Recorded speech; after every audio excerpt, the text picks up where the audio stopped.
नमस्कार विद्यार्थियों, हम चर्चा कर रहे थे धनंजय कृत 10 रूपक के प्रथम प्रकाश की। और प्रथम प्रकाश में जो महत्वपूर्ण बातें हैं उनमें हमने 5 अर्थ प्रकृतियाँ, 5 कार्य अवस्थाएं, इनके विषय में चर्चा कर ली थी। आज हम बात करेंगे पंच संदेह, 5 संधियों की, क्योंकि यही मुख्य है। प्रथम प्रकाश में रूपक आदि के अंतर्गत 5 प्रकार की कार्य अवस्थाएं होती है, 5 अर्थ प्रकृतियां होती हैं।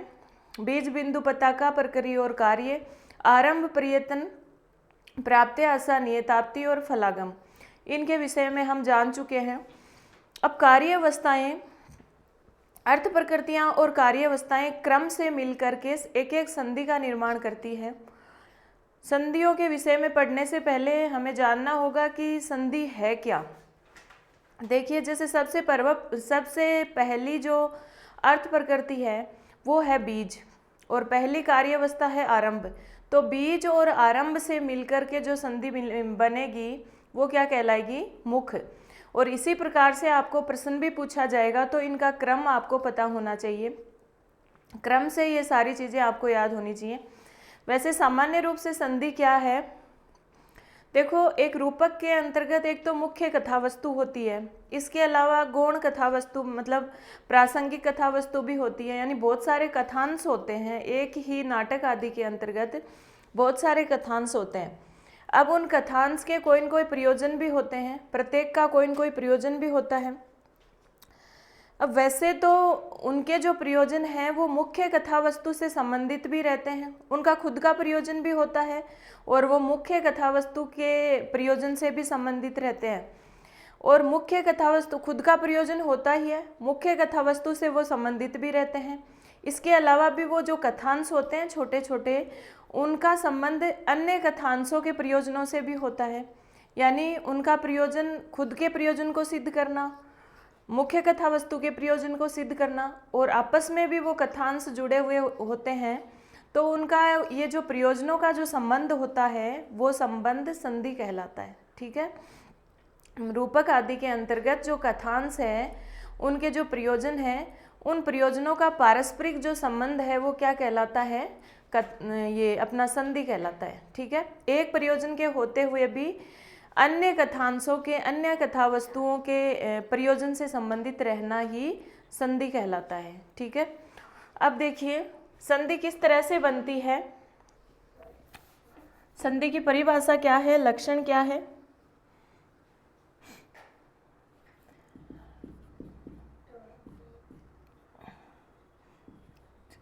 अर्थ प्रकृतियाँ कितनी है? अर्थ प्रकृतियाँ 5।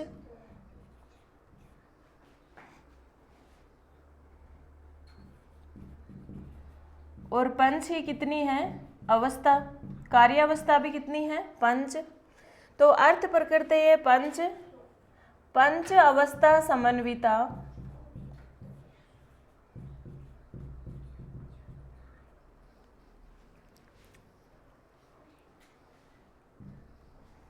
अर्थ प्रकृति पंच, पंच अवस्था समन्विता,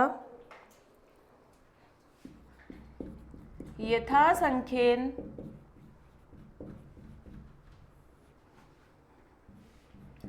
जायन्ते मुख आद्याः पंच संधये।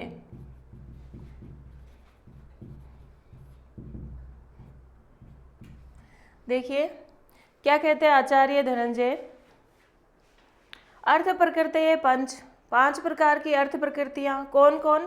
बीज, बिंदु, पताका, प्रक्रिया और कार्य। पंच अवस्था, 5 प्रकार की अवस्थाएं कौन कौन सी? आरंभ, यत्न, प्राप्ति, आशा, नियताप्ति और फलागम। समन्विता, जब वे आपस में मिल जाती हैं, किस तरह से मिलती हैं? यथा संख्येन, जो उनका क्रम है उसी अनुसार मिलती हैं। तो जायन्ते, उत्पन्न होती हैं कौन? मुख आदि पंच संधियाँ, मुख आदि 5 संधियाँ उत्पन्न होती है। अब इनका क्रम क्या रहेगा? देखिए, अर्थ प्रकृतियाँ जो है वो क्या है? बीज, बिंदु, पताका, प्रक्रिया, और कार्य। ये क्या है? यथासंख्येन। किस तरह से मिलती हैं ये, किस तरह से समन्वित होती हैं? यथासंख्येन। और इनके साथ यथासंख्येन कौन मिलेगी? 5 प्रकार की अवस्थाएं। कौन कौन सी? आरंभ, यत्न, प्राप्ति आशा और नियताप्ति। ये क्रम भंग नहीं होना चाहिए वरना पूरा पूरा प्रश्न गलत हो जाएगा। और फलागम। अब देखिए, बीज और आरंभ के मिलने से मुख संधि का निर्माण होता है। बिंदु और प्रयत्न के मिलने से प्रतिमुख का निर्माण होता है। संधियां भी कितनी होती है? 5। तो किस किस के मिलने से किस संधि का निर्माण होता है? देखिए, पताका और प्राप्ति आशा के मिलने से गर्भ संधि का निर्माण होता है। और परकरी और नियताप्ति के मिलने से विमर्श या अवमर्श संधि का निर्माण होता है। और कार्य और फलागम के मिलने से निर्वहन संधि या फिर इसको उपसंहति भी कहा जाता है। ये इन संधियों का क्रम है। अब आपसे प्रश्न पूछेगा बीज और आरंभ के मिलने से किस संधि का निर्माण होता है? तो मुख संधि का निर्माण होता है। इसी प्रकार गर्भ संधि का निर्माण कैसे होता है? तो पताका और प्राप्ति आशा का के मिलन से गर्भ संधि का निर्माण होता है। ये क्रम आपको अवश्य स्मरण रहना चाहिए। इस क्रम में कोई भी एक भी मिस नहीं होना चाहिए वरना पूरा पूरा प्रश्न गलत हो जाएगा। तो ये अच्छी तरह से ये क्रम याद कर लीजिएगा। बीज और आरंभ मुख, बिंदु और यत्न प्रतिमुख, पताका और प्राप्ति आशा गर्भ, परकरी और नियताप्ति विमर्श या अवमर्श संधि, और कार्य और फलागम के मिलने से निर्वहन या उपसंहति संधि का निर्माण होता है। तो ये 5 संधियों के नाम हैं। अब देखिए इन 5 की परिभाषाएं और संधि की परिभाषा, संधि का लक्षण।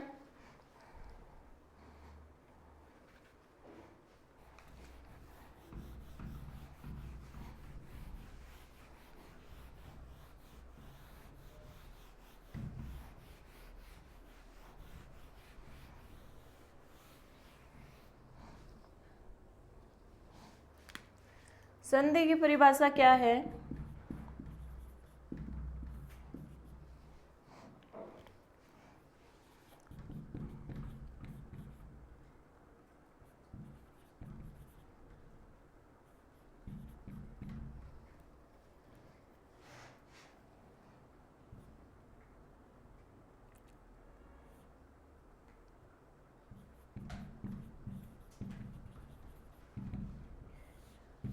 अंतरेय एकार्थ संबंध है संधिर एका अन्वय सति। ये संधि का लक्षण है कि संधि क्या है। संधि की परिभाषा ये है, अंतरेय एक अर्थ संबंध है संधिर एका अन्वय सति। यहाँ पे देखिए, संधि ही धन एक धन अन्वय सति, इस तरह से यही है, संधि ही एक अन्वय। क्या हुई परिभाषा? एक अन्वय सति, एक प्रयोजन के रहने पर भी, अर्थ माने क्या होता है? प्रयोजन, कि कथा वस्तु के प्रत्येक कथांश के रूपक आदि के अंतर्गत किसी भी कथांश में एक प्रयोजन से अन्वित होने पर भी, कोई न कोई कथांश किसी न किसी प्रयोजन से तो अन्वित होता ही है, उस प्रयोजन से अन्वित होने के बाद भी अंतर संबंध है। उन कथांशों के प्रयोजनों का आपस में जो संबंध होता है, उन कथा वस्तुओं के प्रयोजनों का दूसरी कथा वस्तु के प्रयोजन से जो संबंध होता है, वो संबंध क्या कहलाता है? संधि कहलाता है। एक प्रयोजन से अन्वित होने पर भी जब कथा वस्तु किसी दूसरी कथा वस्तु से संबंधित रहती है, आपस में जुड़े हुए तो रहते ही हैं। जैसे राम की कथा है, उसमें मुख्य कथा वस्तु सीता की प्राप्ति करना, ढूंढना है, लेकिन सुग्रीव आदि की जो कहानी है उनका प्रयोजन क्या है? खुद का प्रयोजन तो है ही है, यानी राज्य प्राप्ति आदि, बाली का वध करना, लेकिन साथ में उनका जो प्रयोजन है वो मुख्य कथा वस्तु से भी जुड़ा रहता है, यानी वो राम की भी सहायता करते हैं। इस प्रकार से कथा वस्तुओं के प्रयोजन एक दूसरे से जुड़े हुए रहते हैं, और वो जुड़ा हुआ होने का जो संबंध है वो क्या कहलाता है? संधि कहलाता है। तो एक अन्वय सति, एक अर्थ अन्वय सति, एक प्रयोजन से अन्वित होने पर भी जब कथा वस्तु अंतर अर्थ संबंध है दूसरे से संबंधित रहती है तो संधि कही जाती है, यानी वो संबंध संधि कहलाता है। ठीक है, संधियाँ कितनी होती है, कौन कौन सी होती है, देखिए। मुख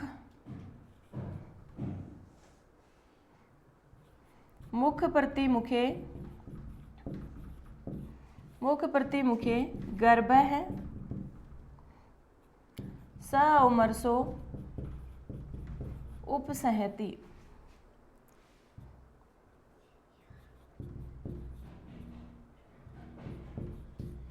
5 प्रकार की संधियां कौन सी हैं? मुख, प्रतिमुख, गर्भ,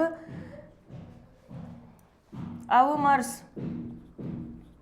मुख, प्रतिमुख, गर्भ, अवमर्श और उपसंहार। अवमर्श को विमर्श संधि भी कहते हैं और उपसंहार को निर्वहन संधि भी कहते हैं। तो 5 संधियों के नाम क्या क्या है?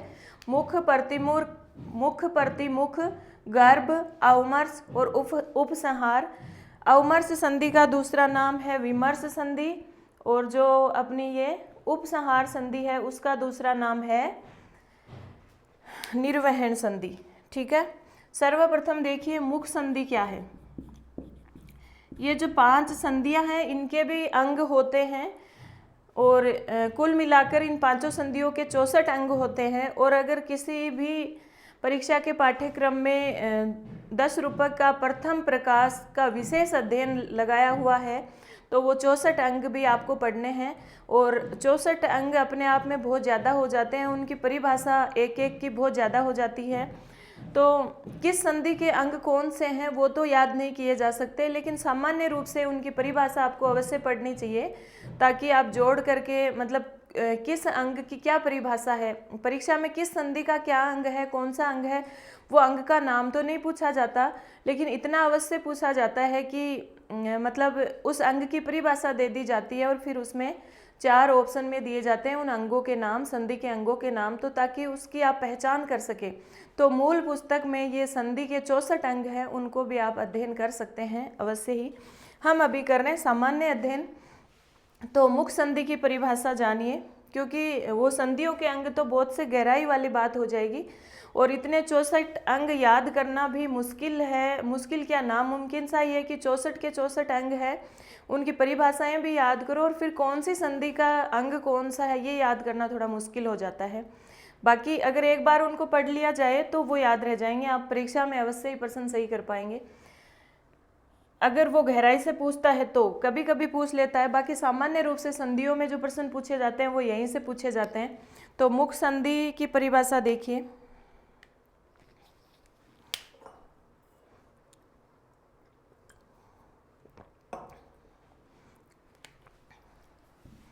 मुखम बीज समुत्पत्ति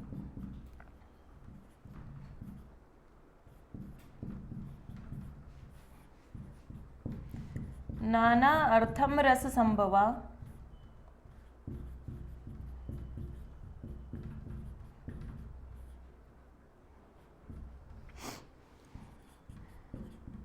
किस संधि के कितने अंग हैं ये आपको अवश्य ही याद रहना चाहिए। अंगानी द्वादश एतस्य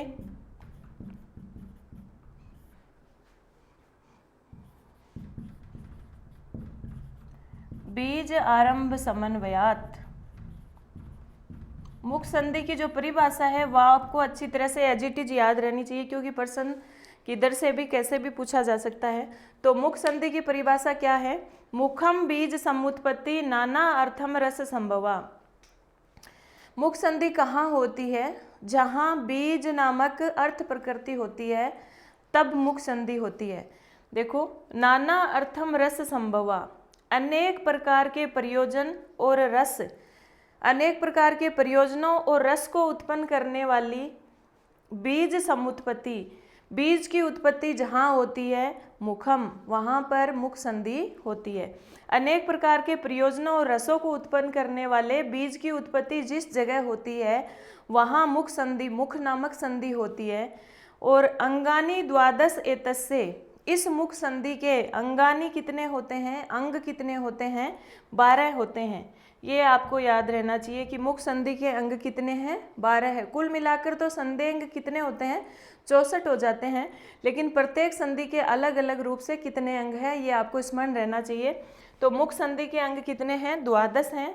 और मुख संधि कैसे बनती है ये आपको पता होना चाहिए। बीज आरंभ समन्वयात, बीज नामक अर्थ प्रकृति से और आरंभ नामक कार्य अवस्था से मिलकर के मुख संधि बनती है। तो मुखम बीज आरंभ समन्वयात, ऐसा प्रश्न आपसे परीक्षा में पूछेगा कि बीज आरंभ समन्वयात का संधि, कै संधि, बीज और आरंभ के समन्वय से कौन सी संधि होती है, तो मुख संधि होती है। तो मुख संधि कहाँ होती है, समझ गए, जहाँ पर अनेक प्रकार के अर्थ और रसों को उत्पन्न करने वाले बीज की उत्पत्ति होती है, वहाँ पर मुख संधि होती है। और मुख संधि बीज और आरंभ के समन्वय से बनती है और इसके अंग कितने होते हैं, 12 होते हैं। क्लियर है, आगे चलते हैं। आगे है प्रतिमुख संधि। प्रतिमुख संधि कहाँ होती है, जहाँ पर बीज है ना कभी दिखाई देता है और कभी नहीं दिखाई देता, वहाँ पर प्रतिमुख संधि होती है। तो लक्ष्य, लक्ष्य, अलक्ष्य, लक्ष्य यानी दिखाई देना, अलक्ष्य नहीं दिखाई देना। तो लक्ष्य अलक्ष्य तयो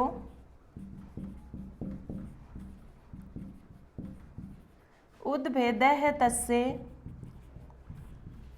तस्य कस्य, बीजस्य, उसके लक्ष्य अलक्ष्य तयो, कि उसके लक्ष्य और अलक्ष्य का उद्भेद होता है, यानी तस्य यानी उसके, किसके, बीज के दिखाई देने पर और नहीं दिखाई देने पर, कि कभी तो बीज दिखाई देता है और कभी नहीं दिखाई देता।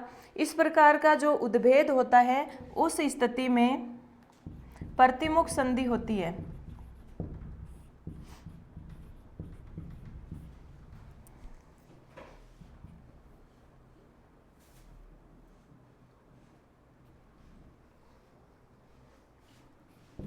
और ये कैसे बनती है, बिंदु और प्रयत्न के मिलने से।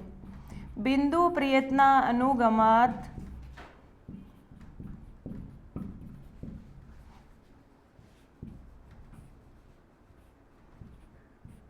अंगानी अस्य त्रयोदश है। देखिए क्या परिभाषा बताइए प्रतिमुख संधि की। प्रतिमुख संधि जब होती है तस्य, उसके, किसके, बीज के लक्ष्य अलक्ष्य तयो उद्भेद है, जहाँ पर बीज का लक्ष्य और अलक्ष्य रूप में उद्भेद होता है, यानी बीज कहीं पर तो दिखाई देता है और कहीं पर नहीं दिखाई देता, कभी दिखता है कभी नहीं दिखता है। ऐसी स्थिति जब बन जाती है तो प्रतिमुखम भवेत, प्रतिमुख नामक संधि होती है। और वो प्रतिमुख संधि कैसे बनती है, बिंदु प्रयत्न अनुगमात, बिंदु और प्रयत्न के मिलने से प्रतिमुख संधि बनती है। बिंदु नामक अर्थ प्रकृति और प्रयत्न नामक कार्य अवस्था के मिलने से ये अपनी प्रतिमुख संधि होती है। और इसके अंग कितने होते हैं, 13 अंग होते हैं, त्रयोदश अंग होते हैं। तो प्रतिमुख संधि के अंग कितने होते हैं, 13 अंग होते हैं। चलिए आगे बढ़ते हैं। मुख संधि, प्रतिमुख संधि और फिर अगली संधि कौन सी है, गर्भ संधि।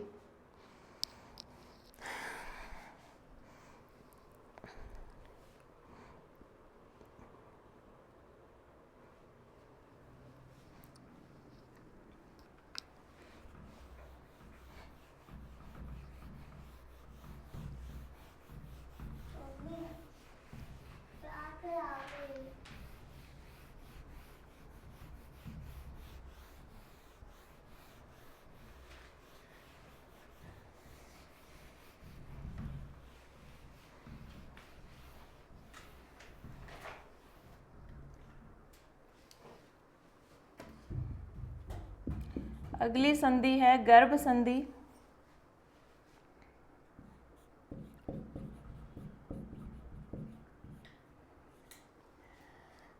जब बीज, ये सारी संधियां बीज पर ही टिकी हुई होती है।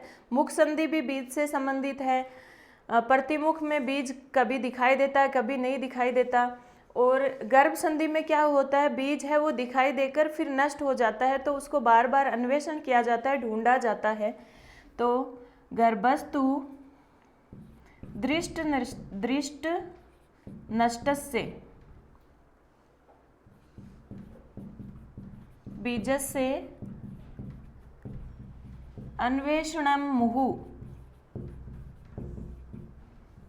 मुहु यानी बार बार।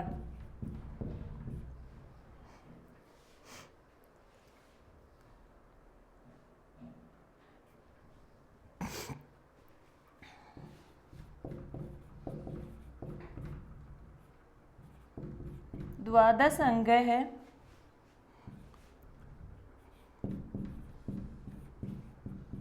पताका स्यात् नैवा।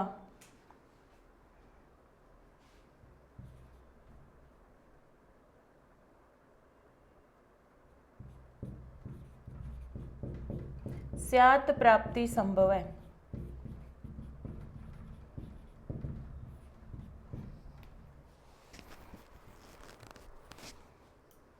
गर्भ संधि की परिभाषा क्या बताई है आचार्य ने?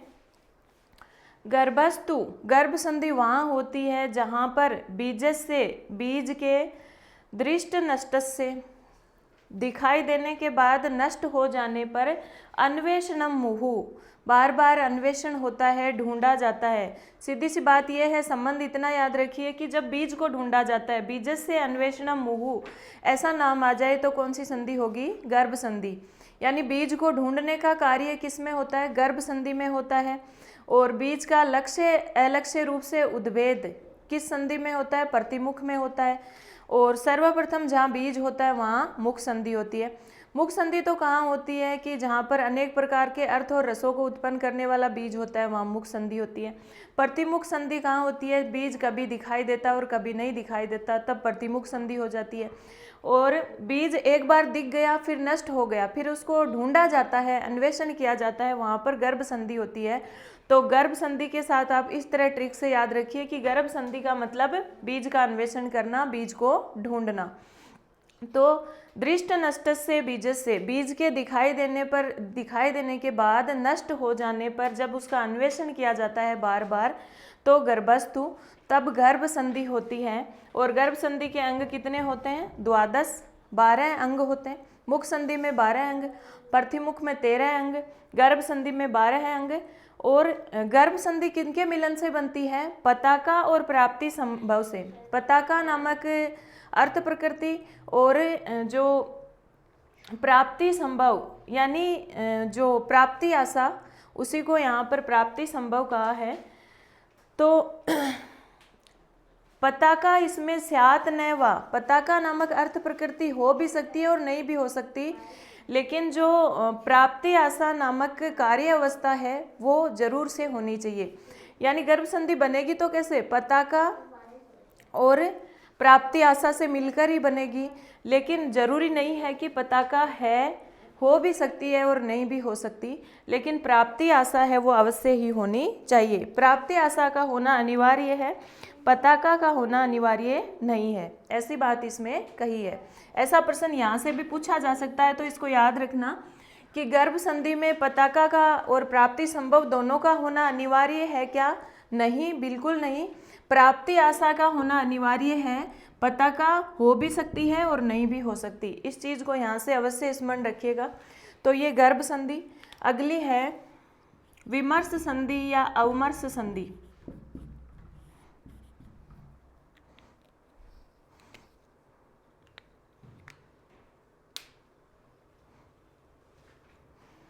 अवमर्श या विमर्श का मतलब क्या होता है? विचार विमर्श। तो जहाँ विचार विमर्श होता है वो अवमर्श संधि होती है। और वो विचार विमर्श किस प्रकार से होता है देखिए, क्रोधेन अवमृशेत यत्र, ये यहाँ पर तय से दय बन गया है और ये ऐसे बना है आधा दय ये और त्र, अवमृशेत यत्र, ये जुड़ करके ऐसे तय का दय बन गया और फिर यह बन गया। क्रोधेन अवमृशेत यत्र वेशनात् वा विलोभनात्। विचार विमर्श के क्या क्या कारण हो सकते हैं? या तो क्रोध के कारण विचार विमर्श होता है। क्रोधेन अवमृशेत यत्र, जहाँ पर, यत्र यानी जहाँ पर, क्रोधेन अवमृशेत, जहाँ पर क्रोध के कारण विचार विमर्श होता है। या फिर व्यसनात्, व्यसन के कारण, किसी व्यसन के कारण विचार विमर्श होता है सब लोगों में। और विलोभनात्, और लोभ के कारण, विलोभन के कारण, लालच के कारण भी विचार विमर्श हो सकता है। और गर्भ निर्भिन्न,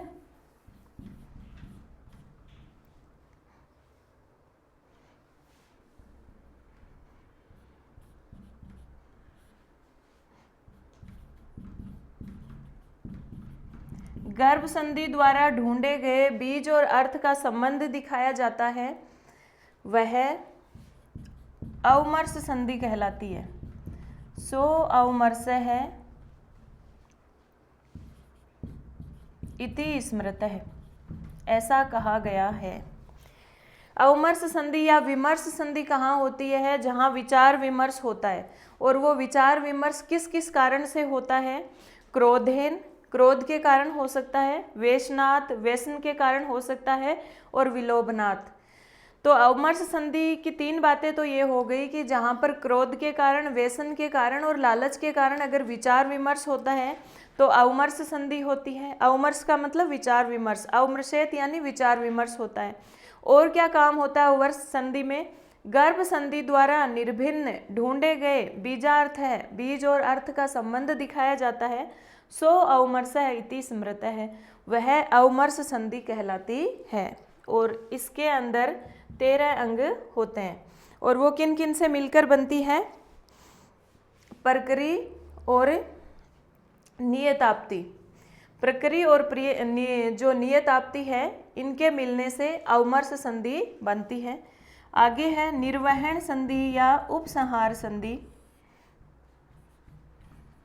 निर्वहन संधि में क्या होता है? बीज आदि, जो मुख आदि जो अर्थ हैं वो इधर उधर बिखरे पड़े रहते हैं, उनको लास्ट में समेट लिया जाता है और एक प्रयोजन को सिद्ध कर लिया जाता है। बीजवंतो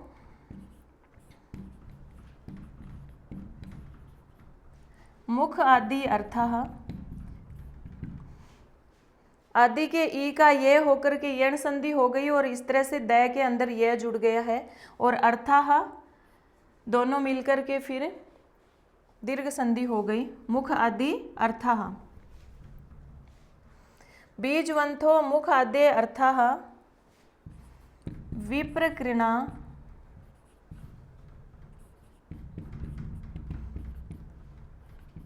यथा यथम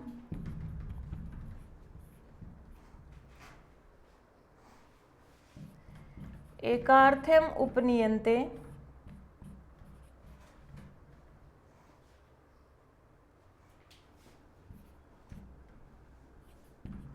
एकार्थ्यम उपनीयते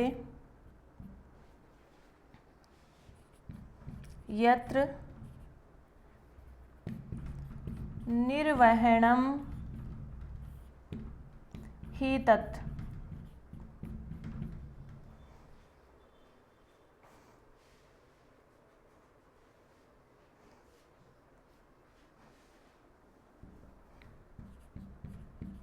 ये इस तरह से बना है मुख आद्य अर्थः। मुख आदि अर्थः, तो आदि का ई यण होकर के यण संधि से यह बन गया है और आगे अर्थः जुड़ गए हैं।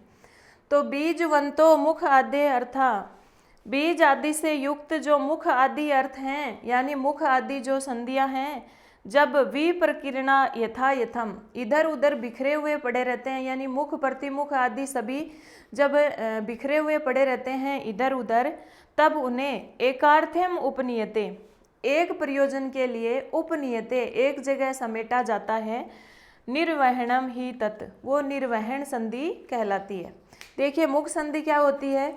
मुख संधि में नाना अर्थ रस संभवा, अनेक अर्थ और प्रयोजन से संबंधित बीज की उत्पत्ति होती है, तब मुख संधि होती है। प्रतिमुख संधि में वो बीज कभी दिखाई देता है और कभी नहीं दिखाई देता, तो उसका उद्भेद होता है। ठीक है, वो प्रतिमुख संधि हो जाती है। गर्भ संधि में उस बीज को वो दिखाई देने पर बीज नष्ट हो जाता है तो उसको बार बार ढूंढा जाता है। अवमर्श संधि में क्रोध के कारण, विलोभन के कारण या व्यसन के कारण विचार विमर्श होता है। और निर्वहन संधि में वो सब बिखर कर इधर उधर पड़े रहते हैं, तो एक प्रयोजन के लिए, फल प्राप्ति के लिए उनको एक जगह समेट लिया जाता है, तो तब वह निर्वहन संधि कहलाती है। तो ये हो गई हमारी पंच संधियाँ। और इन पंच संधियों में निर्वहन संधि के चतुर्दश अंग होते हैं। इस प्रकार से मुख संधि के 12 अंग, प्रतिमुख के 13 अंग, गर्भ के वापस 12 अंग, और अवमर्श के 13 अंग, और निर्वहन के चतुर्दश अंग, और ये मिल करके 64 अंग होते हैं। तो संधि अंग कितने होते हैं? पूरे के पूरे 64 अंग होते हैं।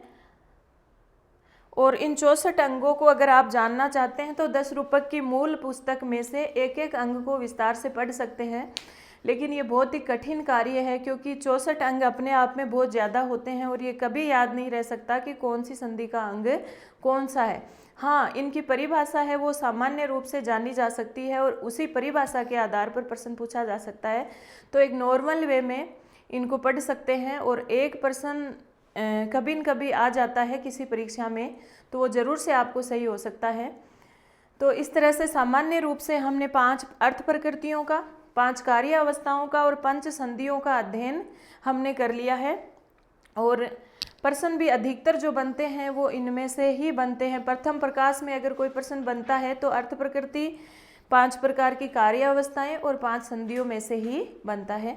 इसके पश्चात आगे हम जो सूच्य कथा वस्तु आदि होती है, अर्थ उपक्षेपक जो होते हैं उनके बारे में भी अध्ययन करेंगे, क्योंकि प्रथम प्रकाश की जो विषय वस्तु है अभी समाप्त नहीं हुई है, अभी और आगे है। चलो, तब तक के लिए धन्यवाद। जेतु संस्कृतम जेतु भारतम।